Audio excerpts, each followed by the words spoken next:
Hi, I'm Violet Blight, and this is Hollow Knight 112% all glitches.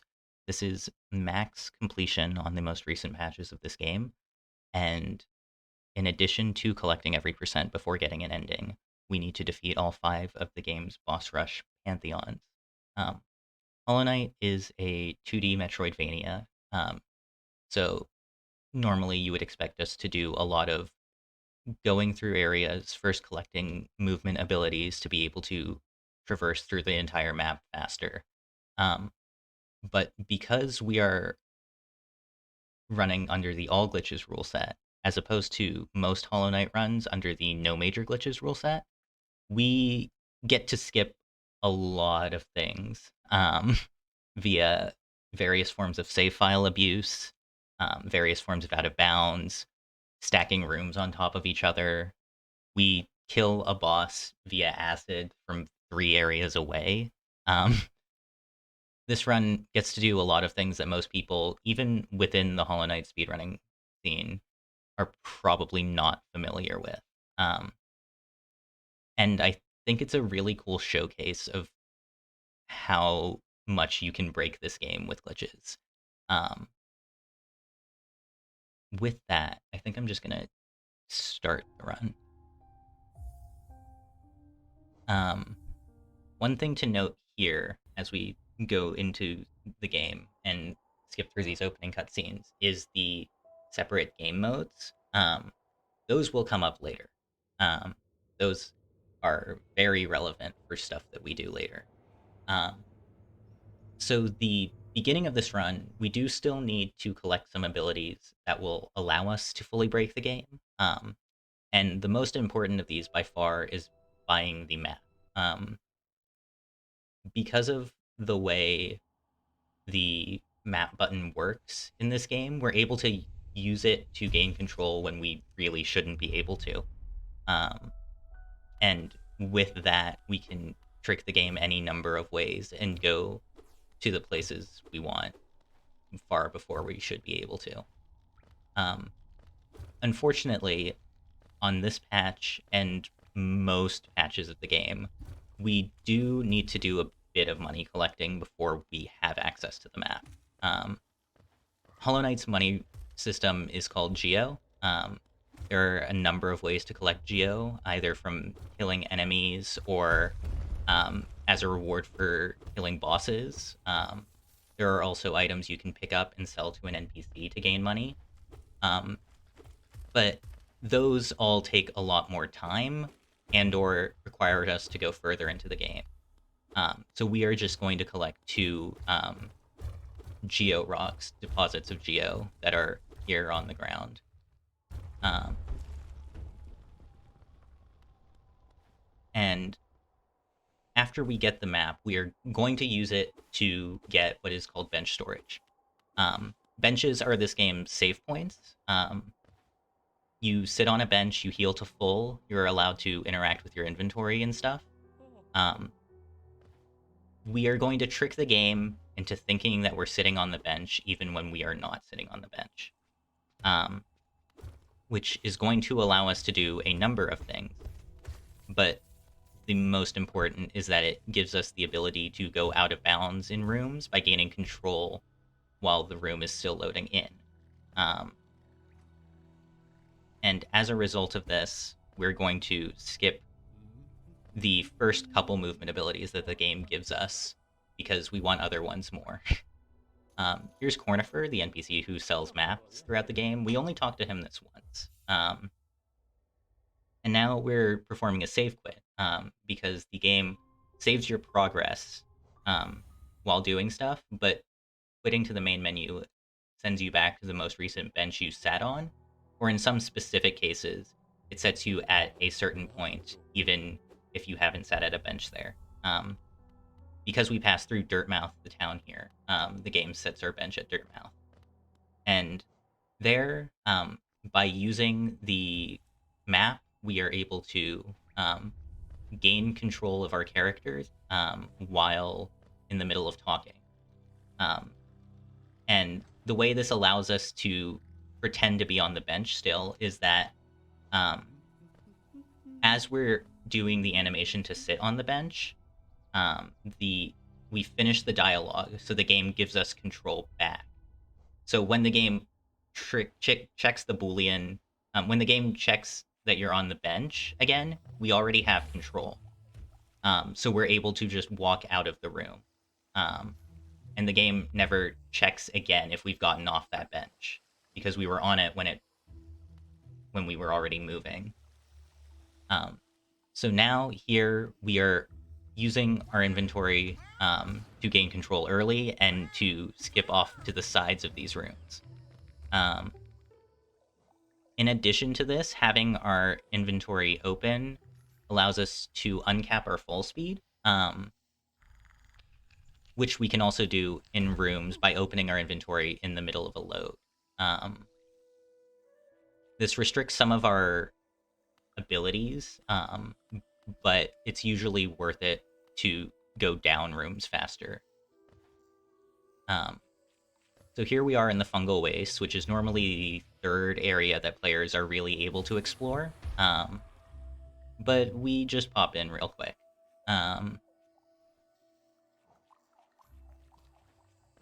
One thing you may notice there is me opening my inventory right as I enter a room and then immediately leaving it.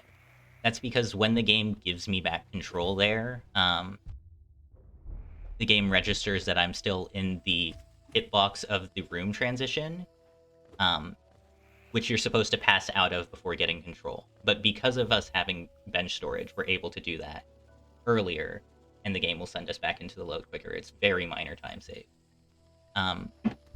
That trick is a lot more difficult than it looks. Because we're entering this area much earlier than we should, the game expects us to be able to get up to those platforms by ourselves, and we cannot because we don't have anything to do so. So we have to use the enemies here for verticality in order to get up to the platform to pick up the Mantis Claw, our first ability. Mantis Claw is our wall jump. As vertical movement, it is probably the best in the game in terms of what it allows you to access. For those familiar with the randomizer for this game, Mantis Claw is often one of the most prized items to pick up because it just opens up so much. After picking up Mantis Claw, we take a quick detour to grab our first charm. I'll explain charms in a second, but right now we are performing what is known as main menu storage, where with a frame perfect input, we stack a second instance of the main menu, which allows us to select a current save file while also selecting a new game. And because of the way the game loads things, this allows us to transfer the player data from one save file into a new game. So now we are going to enter the beginning of the game again, but we have Mantis Claw, which means we are able to go to the left. Main menu storage also lets us keep bench storage, which is important. Or it gives us bench storage again, because we were sitting at a bench, but the game doesn't take us off the bench because we're in a new save. Why would we have been on a bench? So now we're going to the other side of the opening area, King's Pass, and we're going to go pick up our next movement ability. That was taking advantage of the out of bounds respawn plane that exists, which is mostly useful in if you mess up your out of bounds and go too far. But because we hadn't landed on the ground yet, we were able to trick the game into thinking our hazard respawn was on the left side of the room because that's where it was from the previous room. So we just get to teleport across that room. And now we're in Green Path, which normally we would have been in before Fungal Wastes. But, you know, we got there in the end. Everything's fine.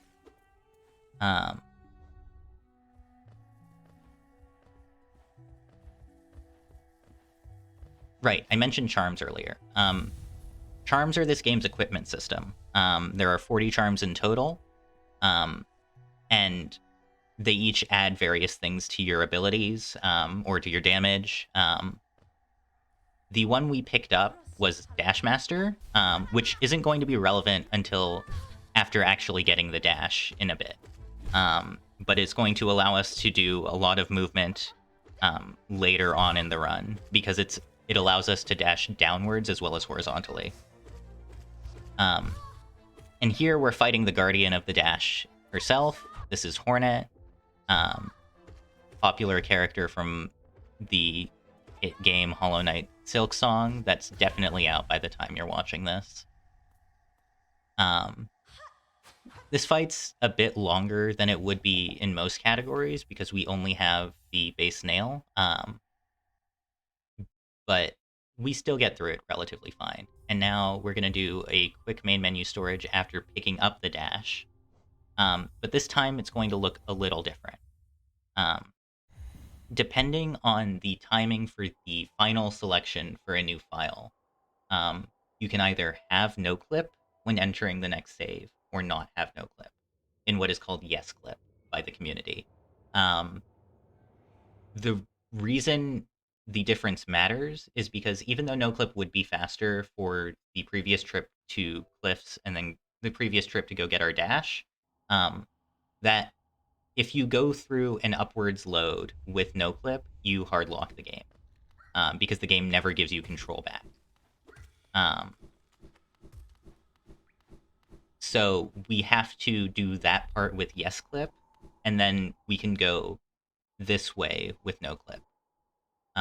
Again, because we have bench storage, we're able to get transition storage, and if you have transition storage, you can pause the game while in the middle of an action, and the game will keep doing that. So we are able to just slide with the same momentum of a dash without having to dash every time all the way there. I just think this is very funny. On top of it being fast, we just get to slide. But now we have no clip. Main menu storage no clip specifically. We are not invulnerable. We can still take damage from enemies and hazards. And our only way of going downwards is with Dashmaster, because we can now dash downwards.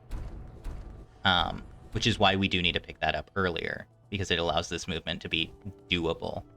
In addition to no clip, often if we have airwalk, which means that the game thinks we're grounded even though we're not. And in order to dash downwards, we need to get rid of airwalk. So by using the heal button, we make the game recheck whether we're on the ground or not, and then we're able to down dash into the next load that we need. So we just zoomed through the Crystal Peak here. That area is much more tricky to navigate when you actually have to care about walls. And now we're going to pick up the third ability that we need for this run, the Dream Nail. The Dream Nail is the main method of story progression for the game. This gives you access to a lot more world-building lore. It lets you fight certain extra bosses. It lets you fight more difficult versions of previous bosses. And the essence resource that we get from using the Dream Nail in various spots is relevant as well, because there is an NPC here who will be the person giving us the Dream Nail that we need to get a max of 2,400 essence for in order to get all of the completion from her interactions. Normally, 2,400 essence requires fighting basically every dream-related boss in the game. We will only be fighting one. We will simply be fighting them 28 times. Because now we have access to a stag station. And while stag stations are this game's fast travel system, and while that alone is useful for speedruns, because of the way the game loads rooms using the stag station, we're able to stack 2 room loads on top of each other and get what's referred to as a room dupe. So to start, we end up having 2 rooms on top of each other, and we accomplish this by stagging to another destination while also leaving the room.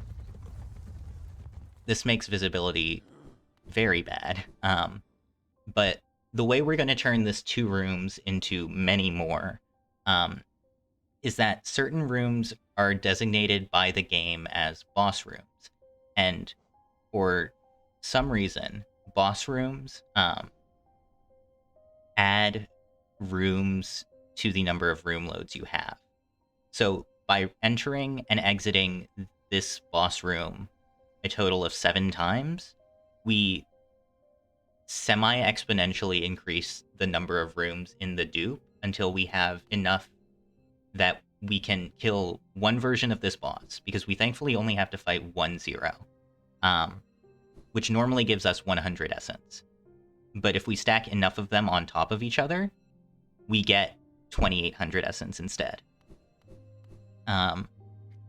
Sound warning for a few seconds from now, because the way room dupes work lead to a bunch of extra sound.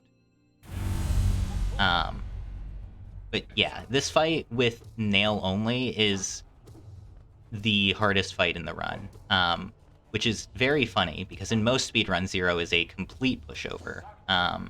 Most Dream Warriors don't have a lot of health, and it's very easy to get damage that scales to a level where they die in a few hits.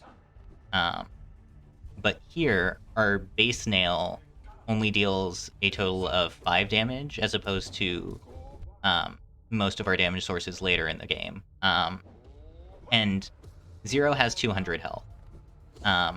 40 nail swings is not the worst, but it's made worse by the fact that half of this arena is covered by a wall.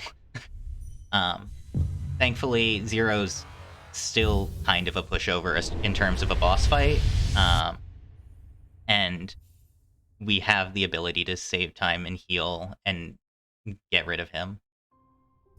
So now that we have collected all of that essence, we're going to go talk to the seer. And I don't fully remember the lore here. I believe the idea is that she is the last of the moth people here. And at the end of this interaction, she leaves, ascends to a higher plane of some sort. Some of the dream stuff is complicated in this game, but we're able to the big benefit of this room dupe and getting all of these items early is that we get the Dream Gate, which is this ability now. The Dream Gate is a teleportation system. We're able to set a waypoint anywhere in the map, almost anywhere. There are some specific spots that you're not allowed to use Dream Gates in. But for most of the map, you're able to set Dream Gates in places and then use them to teleport to that place from anywhere. The way we are going to abuse this is that part of the animation for Dream Gates gives us invulnerability and no clip. So if we can get control while in the middle of a Dream Gate, we're able to get no clip and invul. And this is going to allow us to do other things. But first, we're going to take a quick detour before we start setting up that. Do another main menu storage here. Because we do need to go back left from King's Pass to the Howling Cliffs. The Grim Troop is probably the game's most well-known DLC. The second of 4 DLCs for Hollow Knight. And essentially, the Grim Troop is like a circus. And when you talk to them, Grim, the troop leader, gives you a charm and makes you go on a fetch quest to fight mini bosses in order to imbue that charm with power, which then goes back to Grim. and then you fight Grim later. Um, this DLC includes Nightmare King Grim, which is arguably the most popular boss in the game. Absolutely a fan favorite, and we kind of annihilate him in a few seconds. Um, but in order to start that DLC, we need to head here to the Howling Cliffs um, and light the Nightmare Lantern. So we're going to do the same out of bounds we did before, except this time, instead of going all the way down to Green Path, we hit the transition from the other side. And now we're in this room. We dream nail this guy, miss because hitboxes are a thing, um, and then we smack this a bit, start a fire. And now comes the most complicated part of this run. This is a room dupe that takes about 6 minutes in full to reach its conclusion, and a lot of it is very much obscured because of how many rooms we add to the dupe. Um, I'll try my best to explain it here, but there's a lot going on. The first thing we're doing here is that we're getting bench storage again. I know I mentioned getting bench storage earlier with main menu storage, but because we load into the game sitting on a bench, the game is now able to properly check whether we have been on a bench or not. So it removes bench storage when we load back in. So we need to get bench storage back in order to start a dupe. And now we are going to use a dream gate here. And because of the way this room dupe is set up, the dream gate is going to place us in water. Um, because of the way liquids work, we get control earlier than we should, and this allows us to gain no clip. Unlike the previous no clip we had, we are invulnerable at the moment. And we're going to use this to start a different dupe with no clip from the other direction. And basically, the idea behind this dupe is that we are going to go through the entirety of the Grim quest, and instead of defeating the 3 mini bosses that Grim sets everywhere across the map, because that would take a while and be slow, we're simply going to use room dupes to put 3 of the same Grimkin mini boss on top of each other. And then when one of them dies, we get all 3. So we get to skip through the Grim quest very quickly. After this, here Grim is giving us the Grim Child, the charm that we get and we need to use. And after 2 sets of Grimkin, we fight Troop Master Grim. After that first boss fight, he sends us off on a 3rd set of Grimkin, and then we are able to fight the Nightmare King. But we get to skip that. Because we have no clip, we can just go and start the Nightmare King Grim fight. However, we do need to defeat Troop Master Grim now, because of some weirdness with completion percentage that I'll fully explain later. But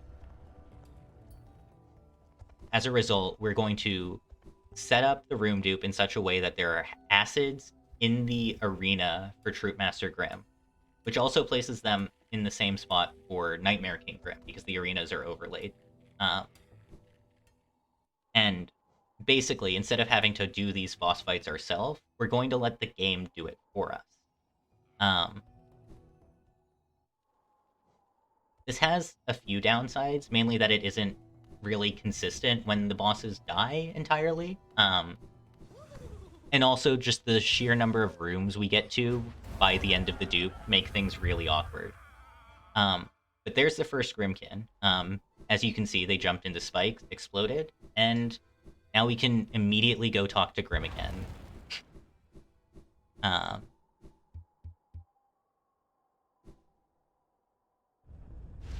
Here he is telling us that we've been doing a good job babysitting his kid. but now he wants us to go feed them some more. Um, Here we do a dash storage. We pass by the sleeping Nightmare King. We'll say hi to him again later. And now this part is almost completely invisible because of the way room dupes work, which is way too complex for me to be able to get into here. Thankfully, they're not a huge part of the run, and this is the main dupe at the moment. There may be others discovered, but we currently theorize that it's better not to be duping rooms because it's very powerful to do so. But unlike in older patches of the game, we have much more limited access in where we can start room dupes from. So we're not, and setting them up takes a lot longer because we need to be using a stag station. And there are not that many stag stations.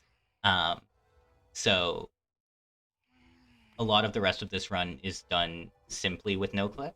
Um, but this is particularly incomprehensible, especially because we have to move. This is moving downwards into a door transition, which is very wonky, let me say. A lot of this has been like figured out through labbing, using debug mods to like better see where everything is and actually like know where we need to go. And a lot of this is just trial and error. Um, Shout outs to Genkar, who labbed out the majority of this dupe. I believe there was some previous work that had been done on it, but Jen is the one who figured out how to extend it through killing Troopmaster Grimm, which really sped up this run. 112 all glitches is a relatively new category in terms of people actively running it, just because of how complex the routing was. The first version of this run glitched had you go around and collect every single Grimkin, because that was before we had discovered room dupes on these patches. So we were not aware that you could just get one Grimkin and complete a set.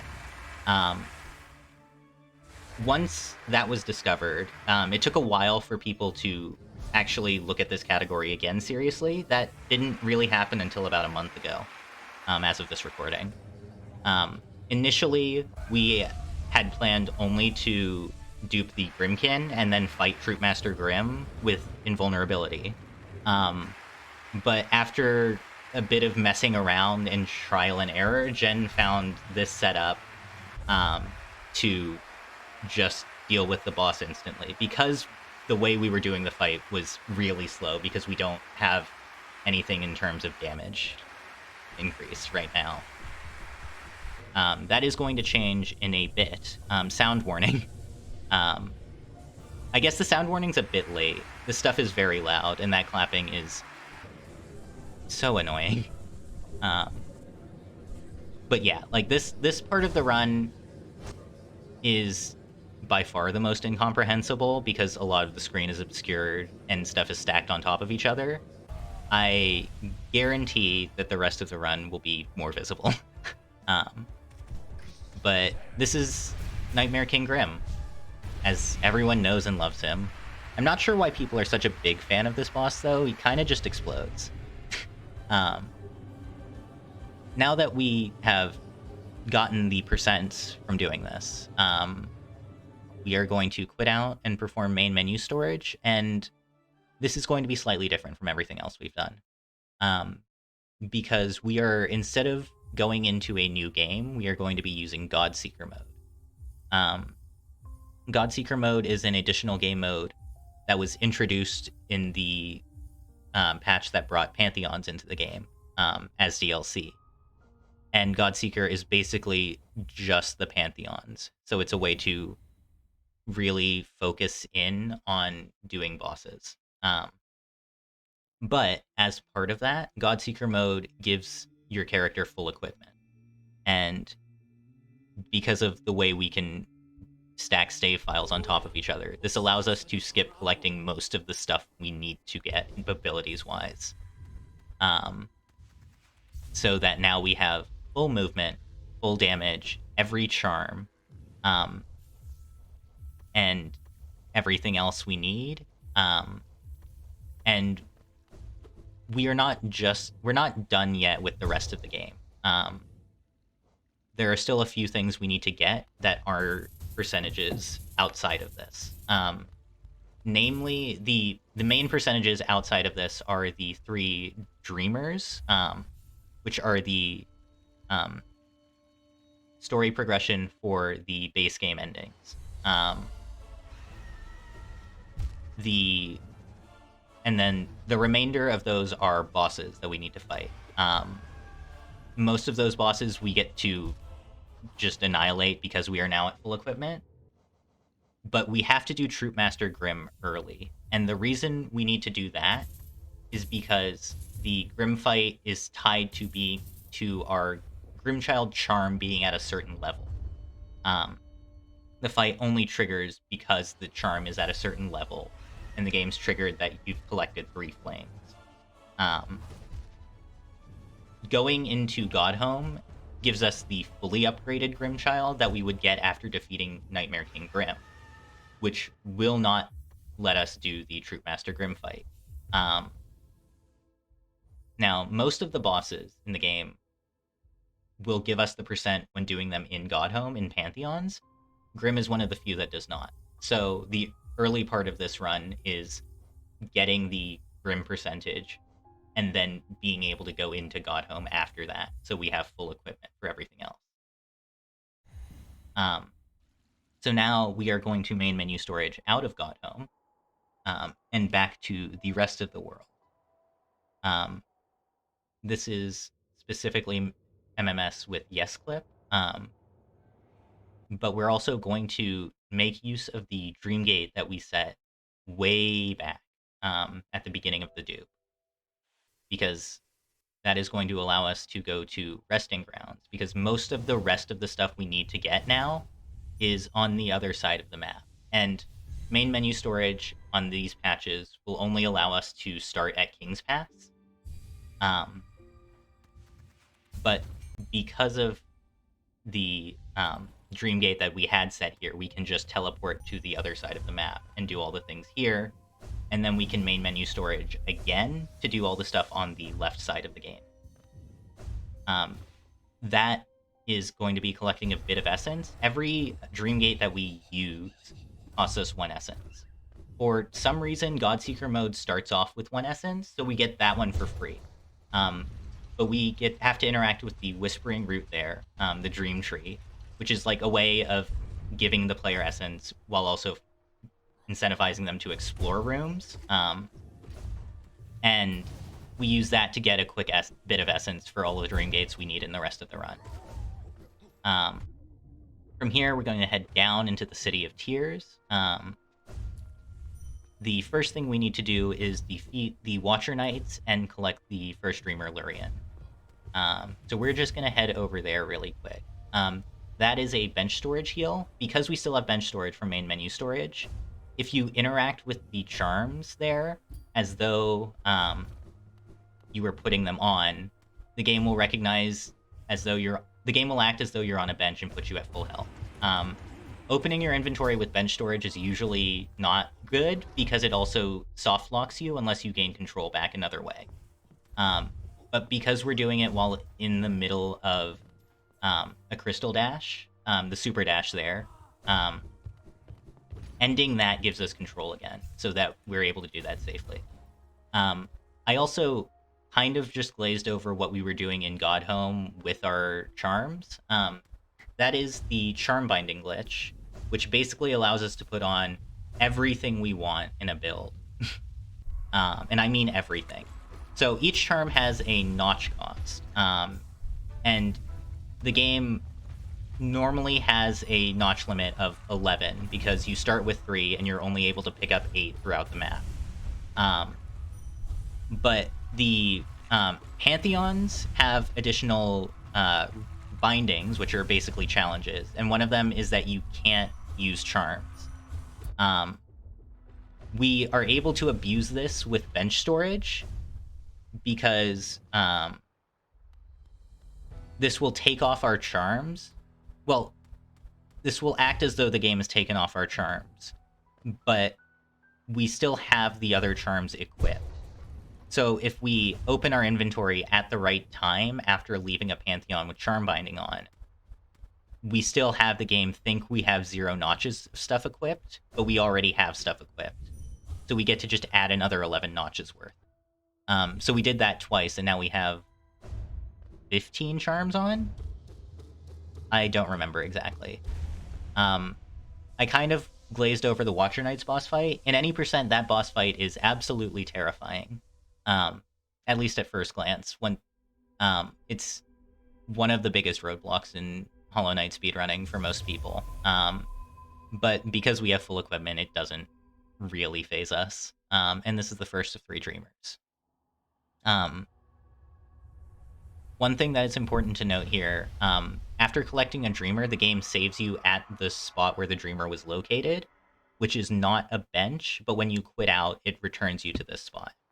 This is relevant because these hard saves, as they're called, don't remove bench storage, like loading in on a bench does. So it allows us to keep bench storage for the next portion of this run.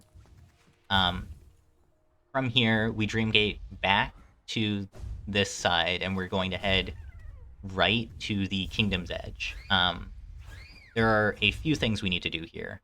The first is say hello again to our friend Hornet, beat her up one more time, and collect the King's Brand. The mark of us being the ruler of this land. So before doing that, we set our Dreamgate in Acid here. We are now able to swim in Acid because of getting abilities that let us do so. But this is going to work similarly to how the Dreamgate in water did. It'll give us control early, and because of that, we can get no clip. So now we're just gonna hop into this boss, which is normally very tricky. People who have run all skills or true ending are aware of how frustrating this boss can be, particularly because Hornet has a parry that blocks all damage. But she kind of just falls over.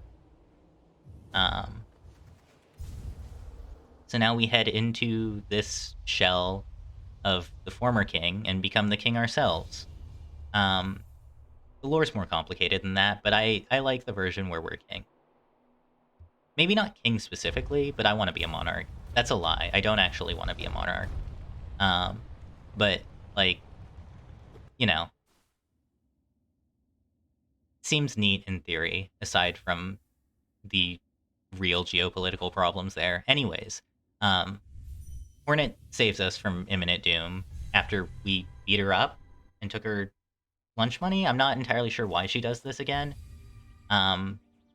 Maybe she's tsundere. Anyways,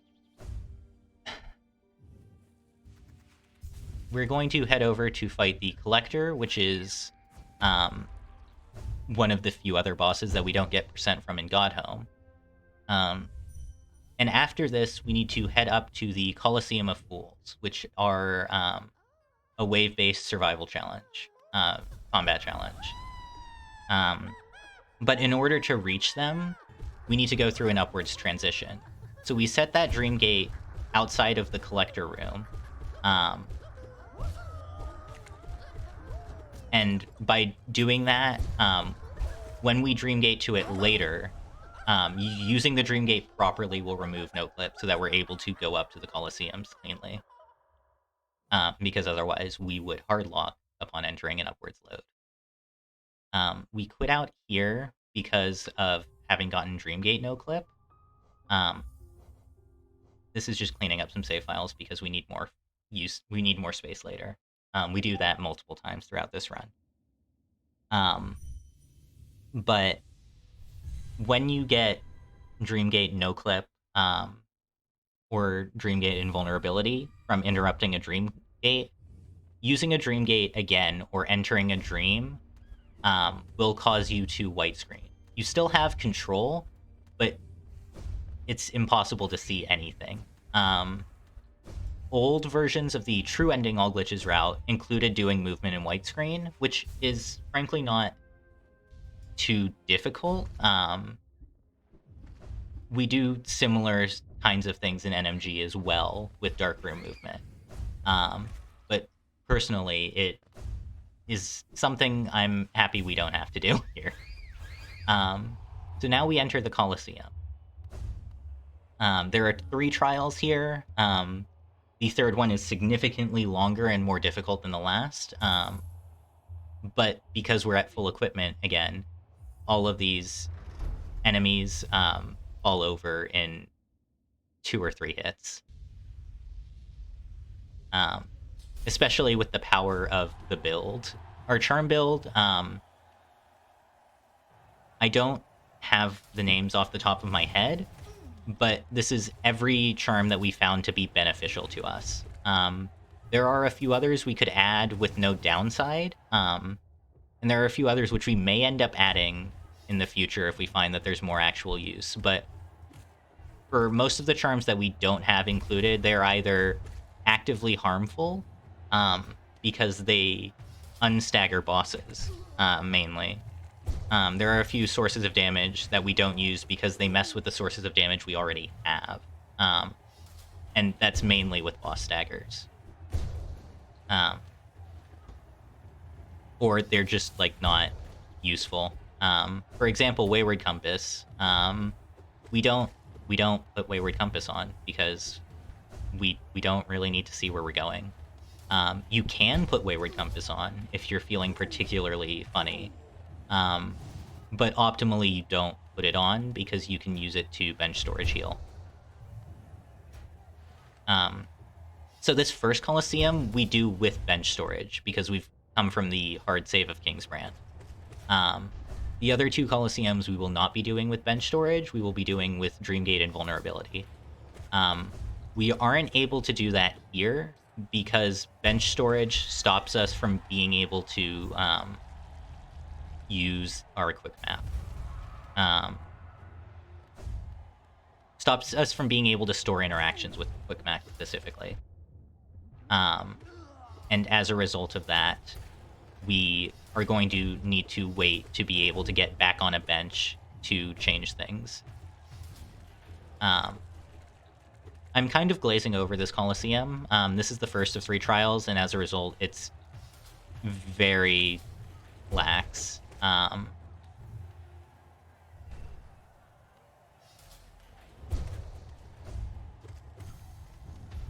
It features a lot of enemies that you don't expect to see at this side of the map, and I mean, mainly enemies that are very specific to the Colosseum, having been trained to fight here.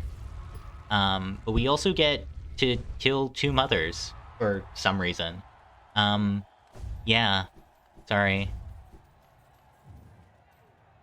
But that's the first Colosseum. We aren't able to pick up this Geo for a couple reasons. Well, here the reason is that entering Godseeker mode stops us from being able to collect Geo, because you don't need Geo if you're only doing boss fights at the end of with full equipment, right, at the end of the game. So what that means is that Geo doesn't get collected, but when we're in a normal game file, the game still adds the Geo to our total while not picking it up. So you can get the same Geo piece infinite times, basically, if you want to spend the time on it. Which basically makes Geo routing for the rest of this run meaningless. And this is the only other point we need Geo anyways. So here, because we don't have bench storage, we can use Quick Map to store the inventory and have control using our inventory. Then we start a Dreamgate, close our inventory to get control back, and as the Dreamgate would end normally, we dash into the transition. So we cancel the actual teleportation while still getting the invulnerability. And we also do this at 1 HP, specifically because of a charm, Fury of the Fallen, which increases our nail damage by 75% when we're at 1 HP. Fury of the Fallen is used somewhat in other speedruns, mainly for Pantheon individual level runs. But generally in full game runs, it's not worth the time and commitment to not getting hit. Here, of course, we can set up to be at 1 HP and then never have to worry about getting hit, so we just get the damage. And because of Invuln, we can just do whatever we want with these enemies. These Colosseum trials haven't been fully routed in terms of like the optimal way to kill things, but because of how much damage we have, it's very easy to kill everything basically on sight. Didn't even hit the floor. Poor guy. But yeah, this is a tactic we will also be using later in Pantheon, where it's even more effective because of just how much health bosses have and how much the damage percentage is.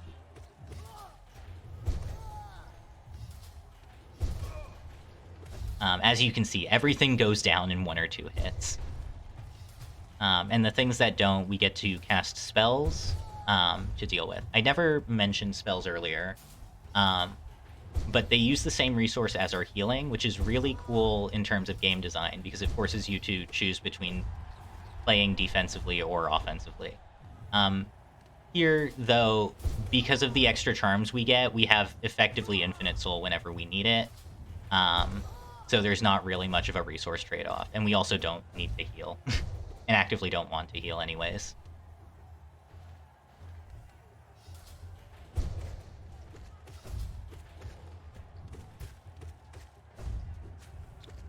There's not that much to talk about right now. We're just going through the rest of these waves.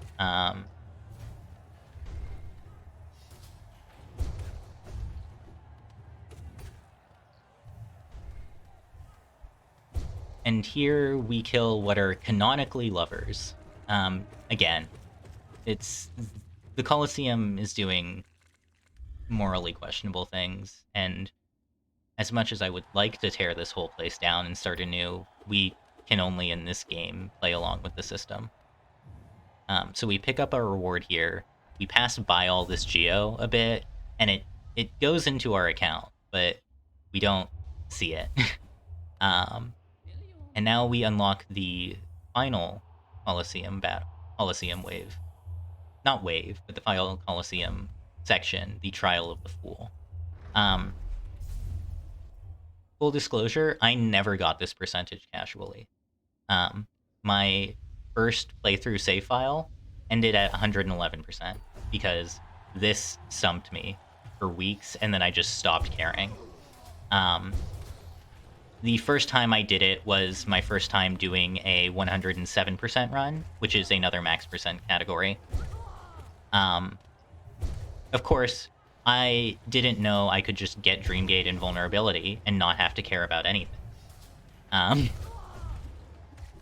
It's really satisfying to just tear this thing apart, especially because in other speedruns that do Colosseum, you often have much lower equipment, and often it's optimal to be risking your health, and it's very easy for things to snowball, especially with some of the randomness in the enemies here. For example, these are Loodles. The community has named them frogs. I don't remember exactly why, but they are not predictable in the slightest in their movement. And they just go everywhere, but we're also able to one-shot them, which is probably in my top 5 of things about this run, is that we get to just annihilate Loodles.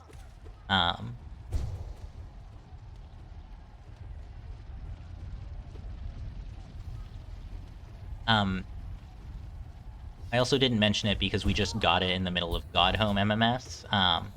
But you've been seeing a lot of me using what are called nail arts, where you hold the attack button for as long as it takes to charge, and then when you release it, it does a different kind of nail swing that does more damage. These aren't that often used in runs outside of in big combat things such as the Colosseum or Pantheon, because mainly spell damage is easier to scale with, um, and it's easier to go through the game quickly with spells if you aren't having to get everything. For example, any percent uses the base nail. There are 4 upgrades to the nail you can get. We get none optimally, and then you use the fireball with 1 charm that increases its damage. Spells just often end up being easier to make good damage, even though in the end game, nail damage is more efficient because we don't have to use soul to swing our little nail here. We just do it. um, Here is the floorless section of Call of 3. This is always the part I got on. They put spikes on the floor, which also means you can't heal for the entirety of this section because you need to be grounded to heal. Of course, this would be more of a problem if we had any like actual worry about our life, right? You just stand in the spikes. They tickle a little, but like it's not that big a deal. And here is the giant mess of loodles that they throw at you again, because the first set definitely wasn't more than enough of me ever wanting to see loodles.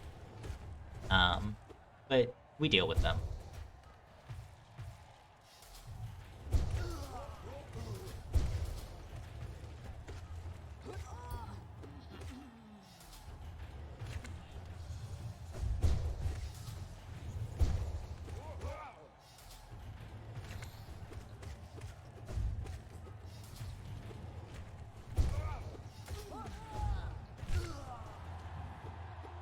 And now, with these waves done, it's on to the final boss of Hollow 3, which is, again, a pair of enemies. Huh. I hadn't actually noticed that until now, that all 3 Hollows end with two enemies there.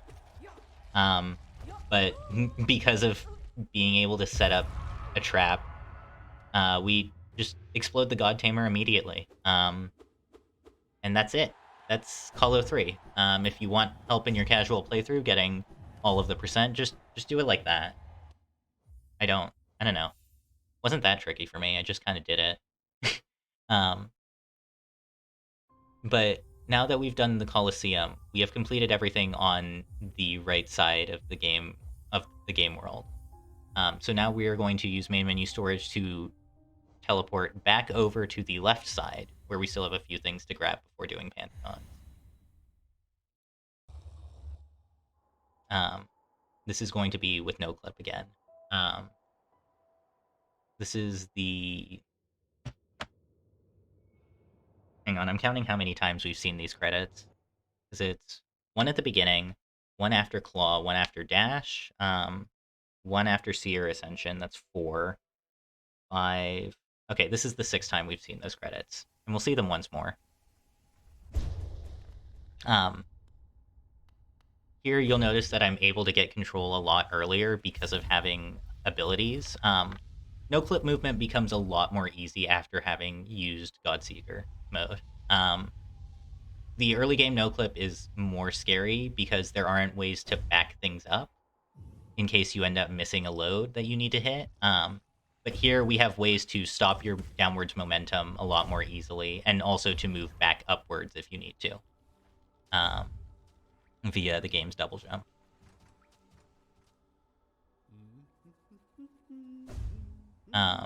You may also notice a bunch of orange bubbles here. as a result of having picked up a Dreamer, the sense of time in this game has progressed to the point where the infection that has taken down this kingdom has spread into the crossroads and made a lot of the enemies worse. Not that we really notice. But this is False Knight. This is usually the first boss players encounter. I died to False Knight like twice in my casual playthrough. Hell, I've died to False Knight in speedruns. It's not a thing that should be happening. This boss is such a pushover once you just get to do that. So now we're going to head down and left to pick up the second Dreamer, Monomon, the teacher. Like Lurian, Monomon has a boss guarding her, but we don't need to fight Umu because we get that percentage from Godhome, which, given the general opinion on Umu as a boss, is purely a positive. Umu is without a doubt the worst boss in Hollow Knight speedrunning, because it's cycles based and RNG and tight on execution in most categories, and missing by one cycle is about 20 seconds. It's not fun. Thankfully, we are able to simply go around the Umu arena. This is not the best showcase of it. I messed up this trick specifically, but it's not too hard to back it up and then just go over here instead and not deal with the giant jellyfish, and instead absorb the Dreamer. There's some lore here with Quirrell, this NPC who we've been seeing throughout the map prior to this point, finally having found his purpose in letting us, because he was sort of a key for reaching Monomon. Quirrell's just some guy. Quirrell's great. But now we're gonna beat up his mom, and it's probably fine. This is the second Dreamer that we get. We need to go get one more and then kill one other boss, the Mantis Lords, a fan favorite. So now we're going to use the Dream Gate we set in a wall earlier. Thankfully, the game pushes us out of the wall, so that we're not just stuck for infinity. But now we're going to use the acid in this room to set up no-clip again, because by using a Dream Gate, we get rid of no-clip, as mentioned before.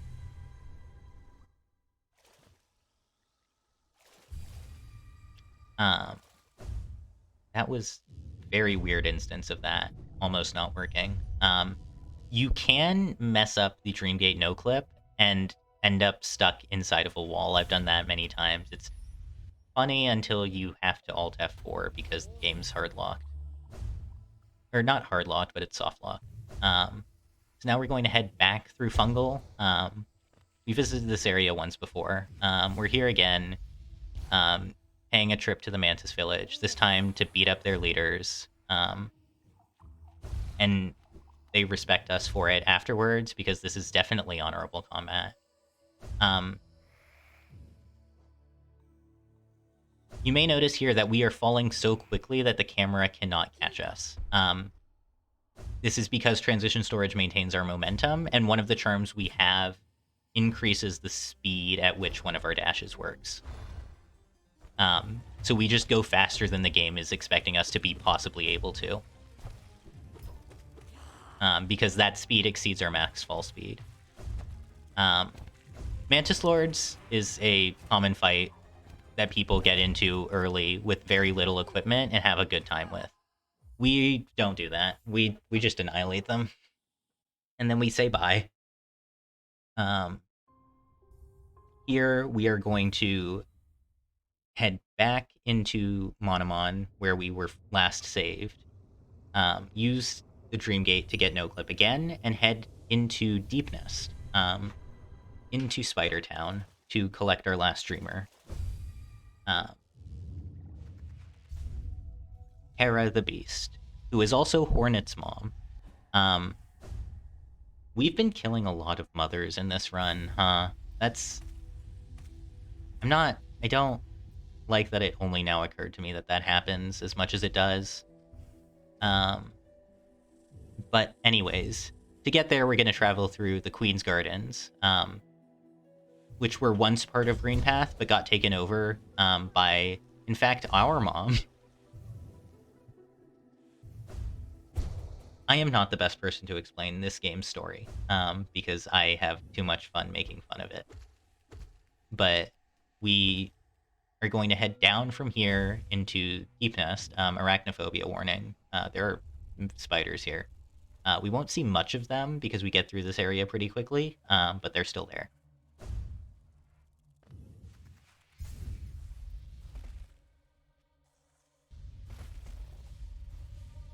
Now we just get to ignore having to do actual platforming in exchange for just zooming through rooms.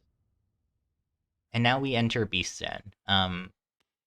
In any percent, Beast's Den is one of the more scary parts of the run, because of the enemies that you need to kill to reach Hera. The optimal strat requires, I believe, still 2 damage tanks. It may only be 1, I'm not entirely certain. But you also enter that from having gone through Queen's Gardens, which is itself a very easy area to lose a lot of HP in. We, however, get to just skip all of that, including this cutscene of the Dreamer's mask breaking. And now we are going to use main menu storage for one of the last times, not quite the last time yet. And we're going back to Godhome. And now we will be doing Pantheons.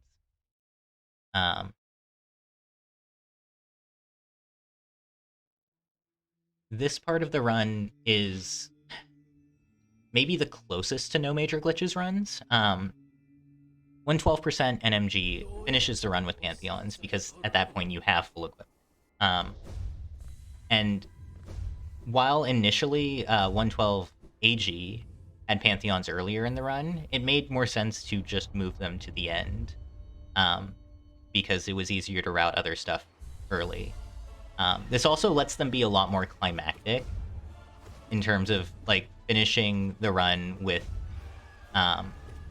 every boss in the game, as opposed to just zooming through areas.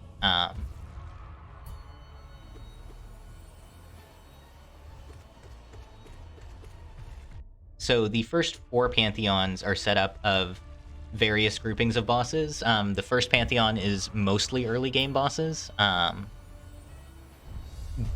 lot of these have their health pushed up a ton, so they don't just die in 2 hits, for obvious reasons.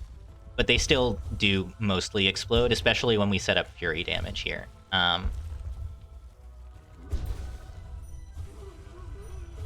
Because of both the extensive charm build we have and the ability to get invulnerability in Pantheons, a lot of the work into making these faster is less about surviving than it is in most other runs that do Pantheons.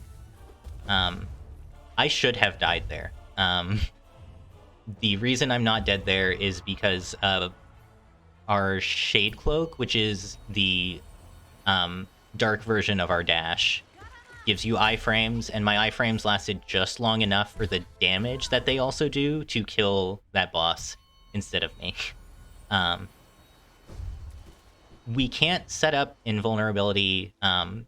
We set this up the same way we did in Kalos. We use quick map, we get control, and we just leave. Unfortunately, we're not able to do this at the end of the first boss, because that would be way faster.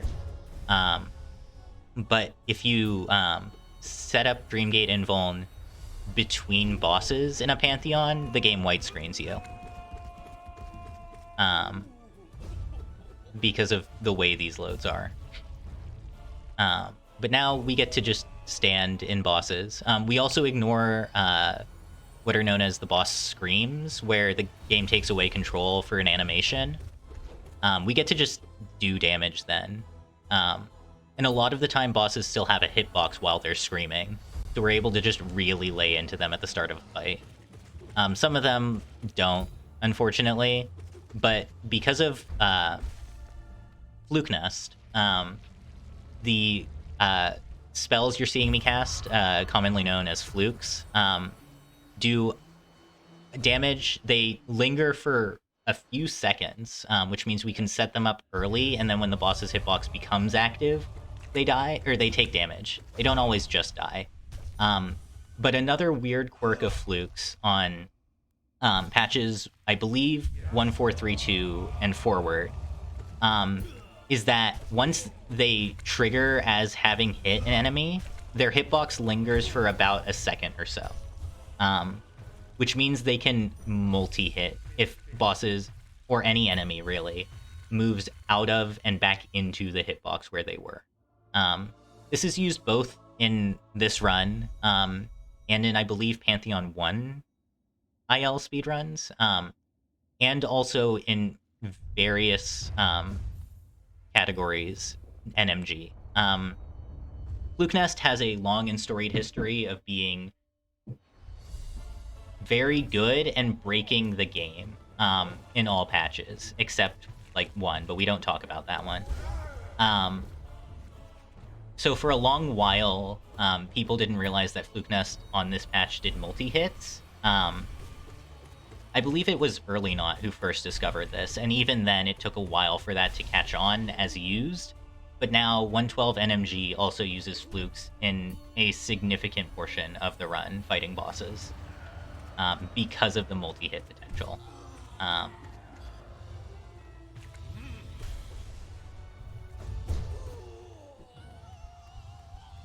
And unfortunately, we can't keep Fury for every Pantheon because exiting or entering a Pantheon heals you to full. However, we do get to use it for all of Pantheon 5, which the damage there adds up really fast. I believe the current world record for a Pantheon 5 IL without doing glitches is about 17-20 minutes loadless. And here you can regularly get Pantheons under 16 minutes because having invulnerability means we don't have to worry about taking damage with Fury, right? We can just spam attacks. And it's more a matter of how do we most efficiently use the very heavy damage sources we have.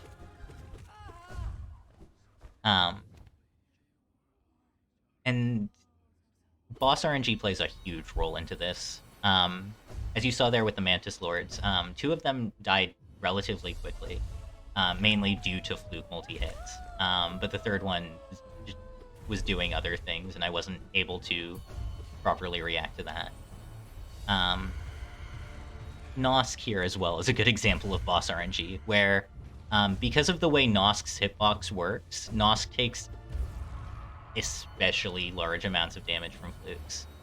But if you get bad RNG on what Nosk's first attack is, those flukes I cast at the beginning of the fight are meaningless, because he just jumps away from them. And then the fight takes an extra few seconds. And a lot of the time differentials here tend to be the magnitude of like 4 to 5 seconds, which doesn't sound like much, but really adds up. Especially in Pantheon 5.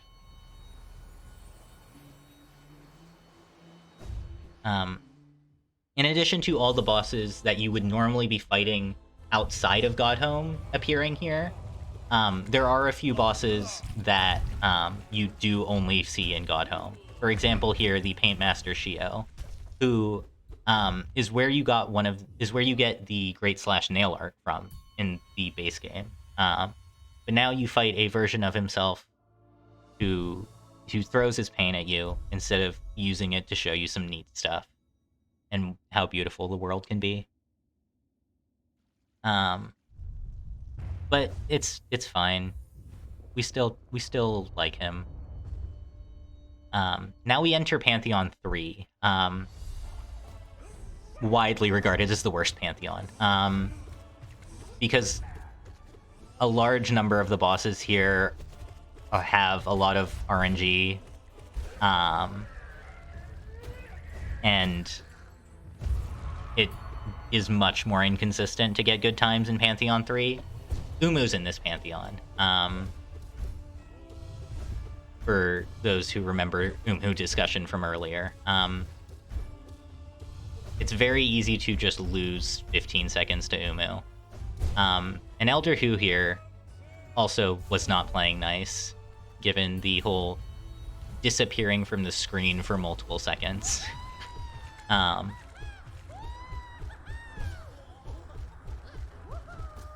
Thankfully, he played nice enough. But it's really easy to have compounding RNG rolls go badly and leave you down like 5 to 10 seconds in a fight. Here's the God Tamer again, still as vulnerable to Fluke Nest as before.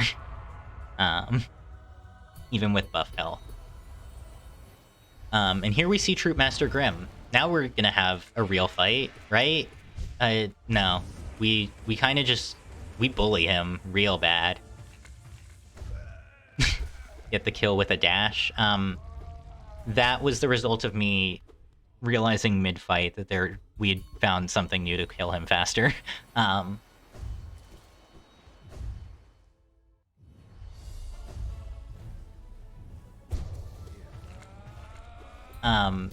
This was a fight I messed up. Galeon theoretically dies to a few flukes because his hitbox at the start of the fight does a lot of shifting. And here's another, not favorite, I guess, but well-known boss from this game. This is Great Prince Zoe. If you remember, there was like a skull that we juggled a little bit way back at the beginning of the run. That was Zoe. Normally, you do have to like keep him alive there and deal with him throughout the map. And then eventually you get access to this fight, which is someone else's view of him because he lied to her. Thankfully, here we just have the fight appear anyways because we're in Godseeker mode. If Great Prince Zoe was not here, that would be an issue because he is required for the all Pantheon bosses part of this category. But thankfully, that's not an issue. And as you can see, Umu being annoying. I'm not actually entirely sure what happened there. I think I got stuck in the acid. But I'm not 100% certain.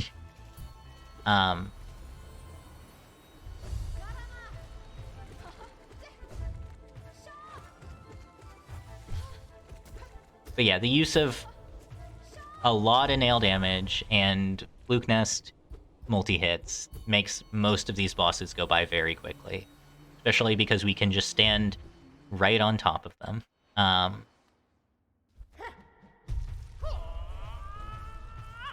And here is Sly, who is a shopkeeper in the base game, and who we never actually interacted with, because he starts off stuck somewhere.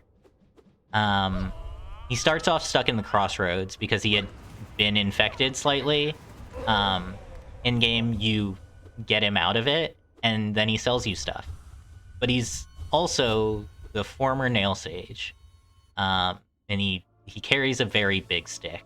Not big enough to really worry us, but big enough to be noticed. And now we enter the last of the first 4 Pantheons. Pantheon 4 is primarily filled with dream bosses, and dream versions of previous bosses that we've already fought. And a lot of these bosses also just do double damage. For example, Enraged Guardian, who is just the bigger, madder version of the Crystal Guardian we fought earlier.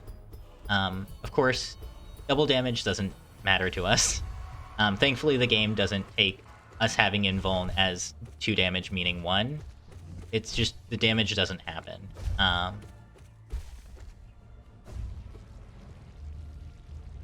It would be kind of funny if us having invuln and taking 2 damage hits would count as 1 damage, but I much prefer this alternative. Here's No Eyes, another RNG-based boss. She has a 35% chance to teleport after every time you hit her. And while sometimes that's not really an issue, sometimes she travels to 5 different spots on the screen 5 times in a row.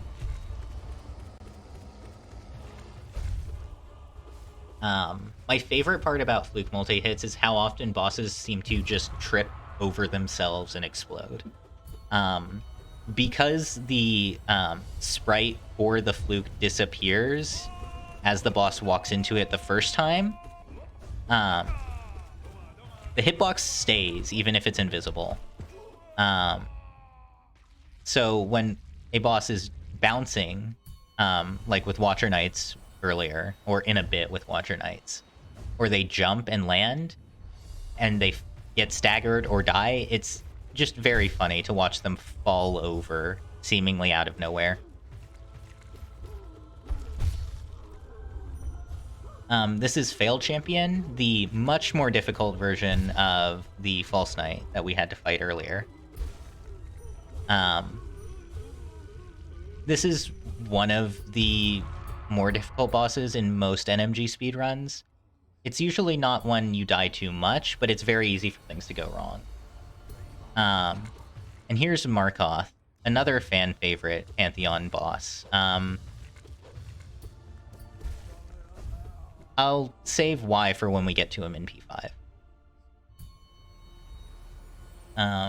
We get to say hi again to Watcher Knights.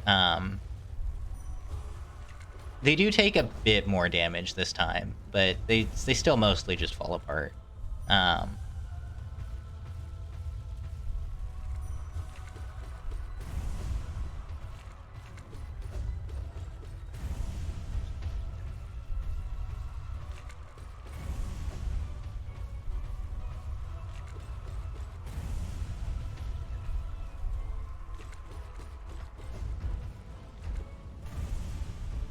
As a former 90% runner, even if only briefly, watching that is always satisfying.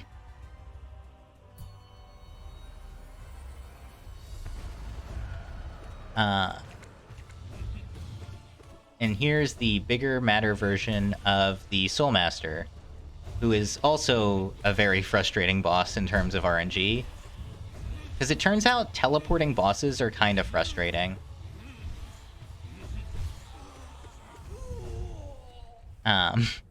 For I think obvious reasons.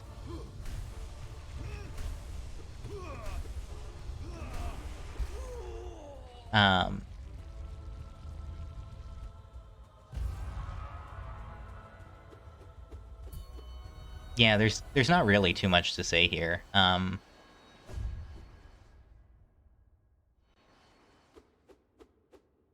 This is the final boss of the last Pantheon. And another fan favorite boss, the Pure Vessel. This is... Apologies. This is yet again a...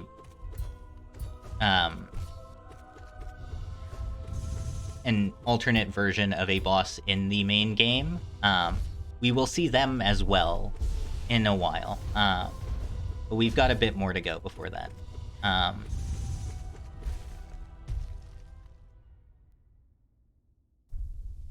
Pure Vessel is a very fun fight to learn and to do well. But here we just don't have to think about that. We kind of just sit on top of them and whack them a bunch, and eventually they die. And now that we've completed these 4 Pantheons, we are able to gain access to the final, the highest Pantheon, the Pantheon of Hallownest, which is every boss that we've already fought in a row with a couple twists. They do give you not really checkpoints. They give you benches in between bosses. But you do have to defeat every boss without dying. The reason we quit out there was so that we could lose invulnerability, but we do that intentionally because we want to set up Fury invulnerability here. Because Pantheon 5 is continuous, we get to keep Fury for every boss, and that matters, especially with late game bosses. You'll also notice that a lot of the arenas or slight details about these fights have changed because we're in P5. Notably, there usually are a lot more hazards. See here, where half of the floor is spikes. We do get to use that to our advantage, though, because now we have set up Fury damage before False Knight, as opposed to needing to use damage tanks here.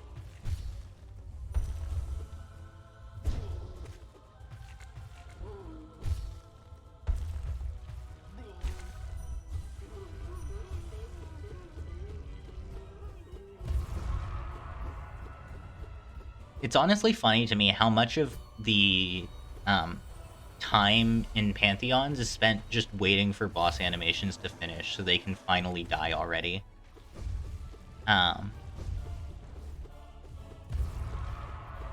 Like here, we kill the Moss Charger before they do anything, and we still have to sit there for 5 more seconds.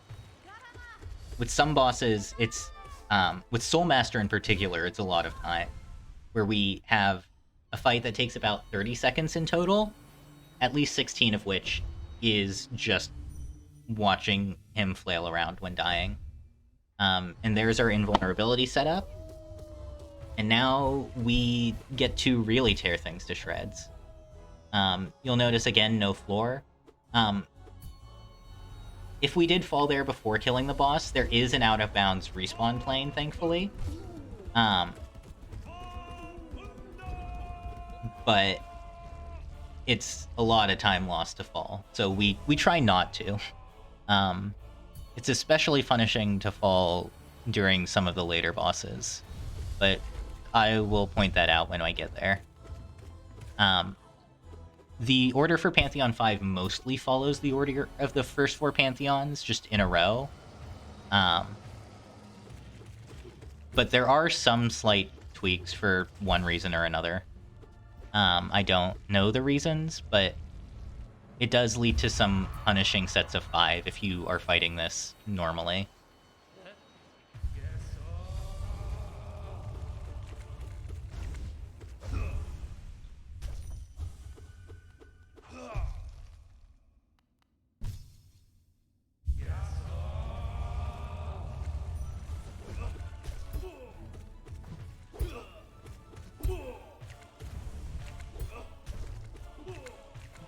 One thing you can see and mainly hear there is parries, which are a semi-intentional mechanic, but are not actually useful as opposed to parries in most games.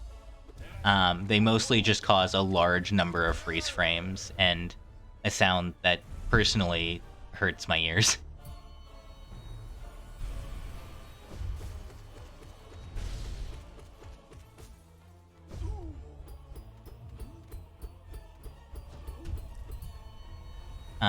Up next is Soulmaster, which, again, we can see just how much of this is actual fight. Pops at 4 seconds into the room. When will we next be able to do damage to him? About 10 seconds after that death. Mark it at 12, actually.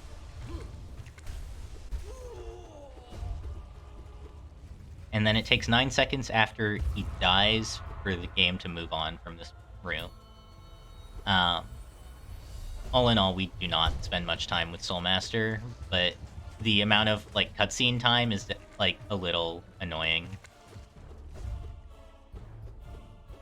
I did mention that some of these bosses come with a twist.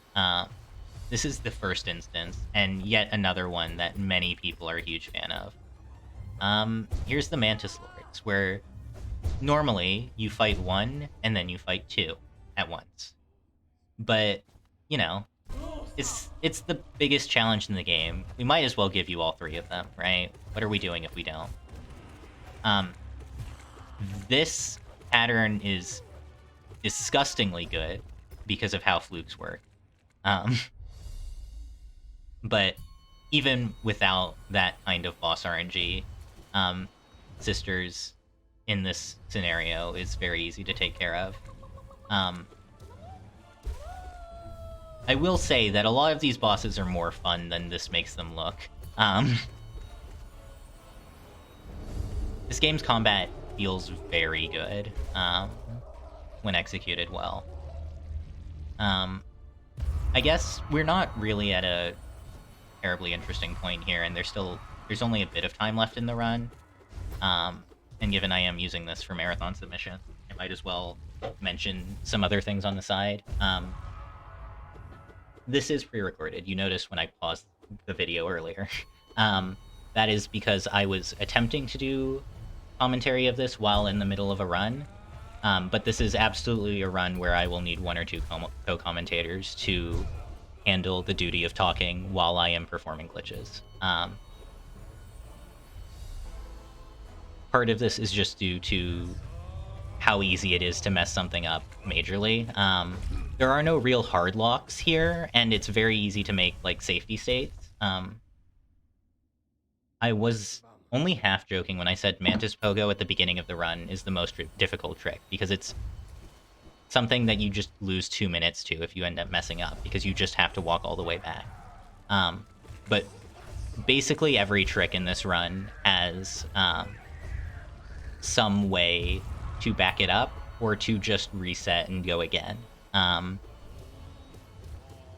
The Grim Dupe is the most volatile other part of the run, for sure, just because of how long it is. Even so, it's relatively safe and fully consistent if you know where everything is. And even then, we can make safety states even without like setting them up beforehand because of how main menu storage works. We're able to duplicate save files. So like it's fine if we mess up getting Grim, right? We can just take it again. So like most of the major mistakes that can happen in the run are mostly going to add a bit of time to are just going to add time rather than end the run. I'm assuming that my estimate's going to be set at 2 hours for the most part. The real time of this run that I'm showing now is 1 hour, 39 minutes, and 20 seconds. There's a lot of wiggle room that you can give to complete a run of this and still show off everything that you want to.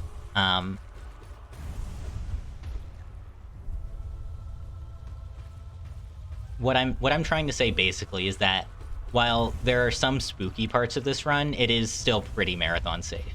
And it's incredibly easy to take safety measures to make sure that you're not going over estimate in any way.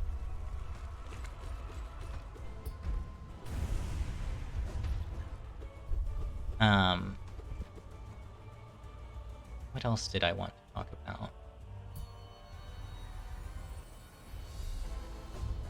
I guess I also just want to shout out the glitched community for Hollow Knight in general. There aren't that many people who are like known for being overly familiar with glitched runs. As I mentioned at the beginning, a lot of the community does NMG stuff. The most well-known categories are run no major glitches, because it's just a lot easier to get into initially because you just play the game. Whereas with glitched runs, there's often a lot more learning you need to do in order to understand what's going on. But even so, everyone who does regularly run glitches is more than willing to explain stuff. The Hollow Knight community is pretty welcoming, pretty open, from my experience. I know some people have had opposite experiences to that. I can't speak to that myself, but generally, I think this community is pretty great. And especially in terms of like helping other people learn. The community Discord has a channel full of various strats, ranging from major reroute stuff to we found a way to save point 1 in this room by dashing slightly later than we did before. There's always a lot of discussion about various things, from top level any percent grinding to running the silliest of meme categories. I don't think I can properly get across how silly some of these things are. But it's all a good time. And like the Discord is a very comfortable place, if a bit intimidating, just because of how much is going on. But it was really easy for me to start learning glitches, because I just went and asked a couple of the people who I knew did glitched runs, like, how do I do this stuff? And they were willing to sit down in a Discord call with me and go through everything, right? That's how I learned this category, is Genkar walking me through the first iteration of the Grim Dupe and some of the other stuff that I didn't quite yet know how to do. And then from there, I just started doing runs of it. And there's a bit more of a gap at the beginning in terms of knowledge,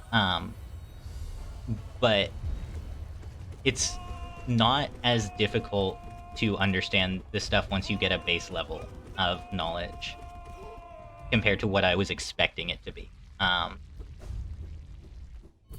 And especially recently, a couple categories in the glitched realm, mainly any percent and true ending, all glitches, and then true ending, no main menu storage, both have relatively comprehensive tutorials written by Fivebrain and Staxis, respectively. And both did what I think is a pretty solid job of explaining stuff without getting either too technical or too simplistic to the point where you don't actually know why anything is happening. So yeah, I just kind of wanted to shout out that part of the community, because they don't get as much recognition as I feel they should.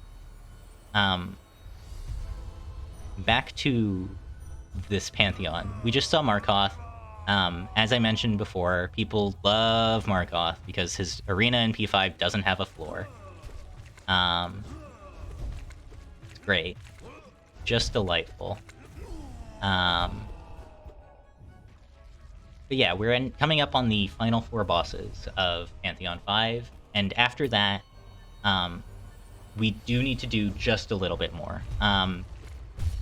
NMG 112 ends the game on Pantheon 5, because normally completing Pantheon 5 gives you an ending. But because we've used Godseeker mode, and we're currently in Godseeker mode as well, Pantheon 5 will not actually give us a concrete ending to the game, and will instead boot us back into Godhome. Which is not good, because we do need credits to roll and completion percentage to show. So after we finish Godhome, here's Nightmare King Grim again. We're also just going to beat him up pretty quickly.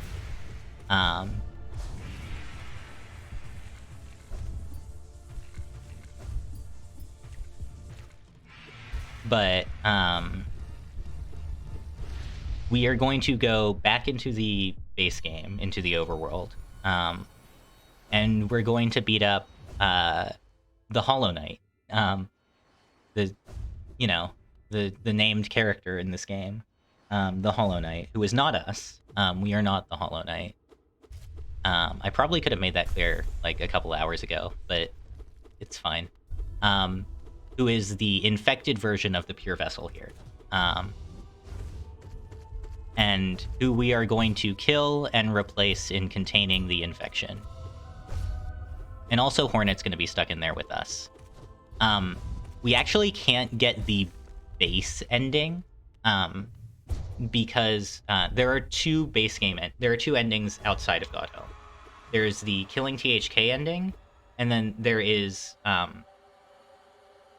the ending that involves another boss, the Radiance, whose fancy version is here in God Home as the Absolute Radiance. But because of the conditions to get the Radiance ending, we're unable to get the normal THK ending without also locking Hornet in with us. Because she is our way to she is part of how we access the Radiance fight. This fight is a lot more intimidating when not invulnerable. Unfortunately, the Radiance fight heals us to full as well, so we don't get to use Fury damage here. But for the most part, we don't really have to worry about her attacks and just focus on doing as much damage as we can while we are here. And also not falling. Because there is an out-of-bounds respawn plane, but as you can see, we go pretty high up at the end of this fight. And all of these platforms become invisible. So if we fell down now, it would be impossible to be sure of where we were and where we needed to go to get back up. So it's best to just fall, and that's not the worst, but it's time loss, and we don't want to be doing that.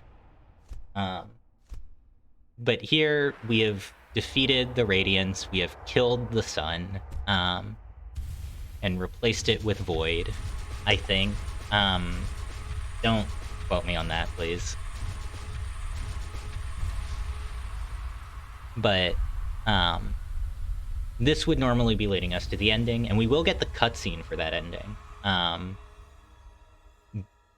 But we are not quite done yet. Apologies for not mentioning it beforehand, but that is definitely a photosensitivity warning when doing it, like, actually live. Because, yeah, this game's not always great about that sort of thing, unfortunately. They did recently, in one of the most recent patches, give you the ability to remove screen shake. It is still only via editing game files, which is not great, but it's still very cool to have that option.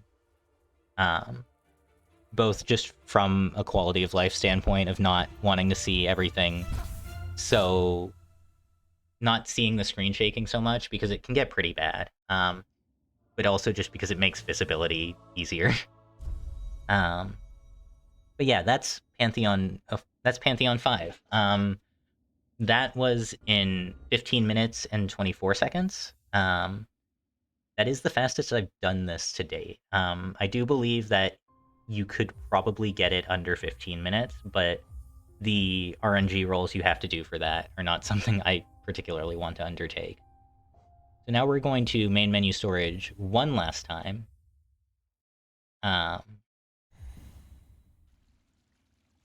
This time not getting no clip. I think it's technically optimal to do this last bit with no clip, but I don't want to, so I'm not going to.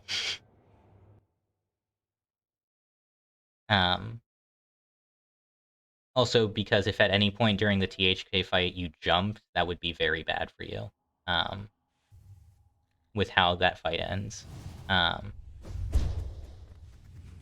anyways, we're going to go through King's Pass one last time, a good bit faster than we usually do.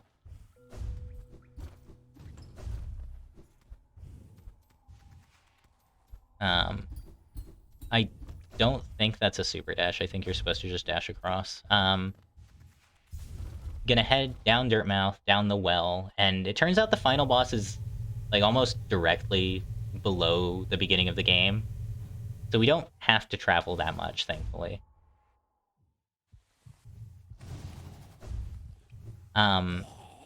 This is what is called a mistake. Here I was attempting to set up Fury of the Fallen, and then later set up Invulnerability. But if you can recall, we got here using main menu storage. which means we have bench storage, which means I can't do that. And if I wanted to do that, I would need to sit on the bench, which heals us, which I do here, and then realize my mistake. Optimally, you do this no invuln with Fury, or maybe you set up Fury, or you set up invuln in the room itself. I don't know. But here is the Hollow Knight, chained up for the crimes of having a thought. I think that's somewhat related. It's not entirely the point.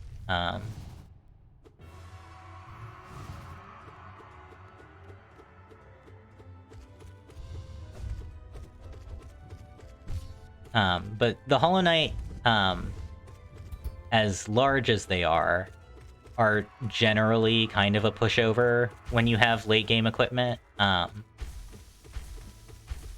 This fight is mostly just time based on like how long each of these phases ends up taking, and how long the trigger to the next phase is.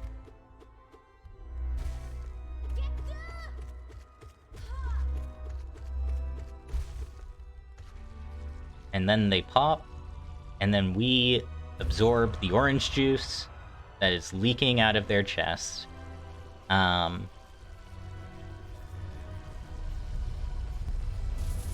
also Hornets here. I don't know.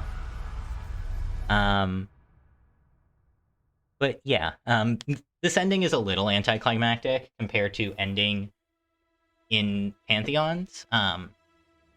Arguably, you could set up the run in a marathon setting to just end on Pantheons instead.